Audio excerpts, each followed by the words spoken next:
আসসালামু আলাইকুম। অ্যামারিয়াস লিলি চারোটা ফুটে গেছে, মানে এত সুন্দর ফুলগুলা হয়। আমার ছোট লিলিগুলাও আছে, এবার একটা অ্যামারিয়াস লিলি মিষ্টি কালারের নিলাম।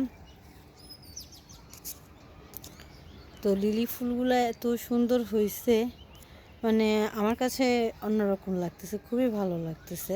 মানে যখন কুন্দ আনছি, কুন্দ আনার পর চিন্তায় পড়ে গেছিলাম, আল্লাহ কেমন যেন হবে ফুলগুলো, আর আমার গাছ ছাদের এরকম একটা গাছ থাকবে, এটা খুব একটা আনন্দ লাগতেছিল, ভালো লাগতেছিল। পরে লাগানোর পর তো কলি আসার অপেক্ষায় ছিলাম, তো এর মধ্যে আমি আবার একটু ব্যস্ত ছিলাম, মানে কলি যে আসছে আমি আর দেখানোর সুযোগ হয়ে ওঠে নাই আপনাদেরকে।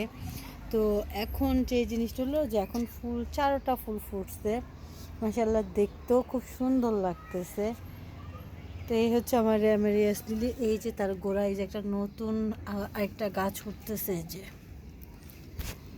আর এটা হচ্ছে স্পাইডার লিলি। স্পাইডার লিলির এখনও কোনো কলি আসে নাই। আর এটা হচ্ছে আপনার দোলন চাপা। বৃষ্টিতে পাতাগুলো একদম পরিষ্কার হয়ে গেছে। প্রথম দোলন চাপাগুলো যে মরে গিয়ে এইটার নিচের থেকে এই দুইটা হয়েছে, এখন আবার হচ্ছে।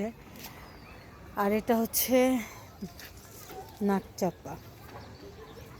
তার মাথাটা না ভেঙে গেছিল, তো তার পাশ থেকে যে দুইটা বের হয়েছে, আমি আবার সেটা অন্য জায়গায় লাগিয়েছি।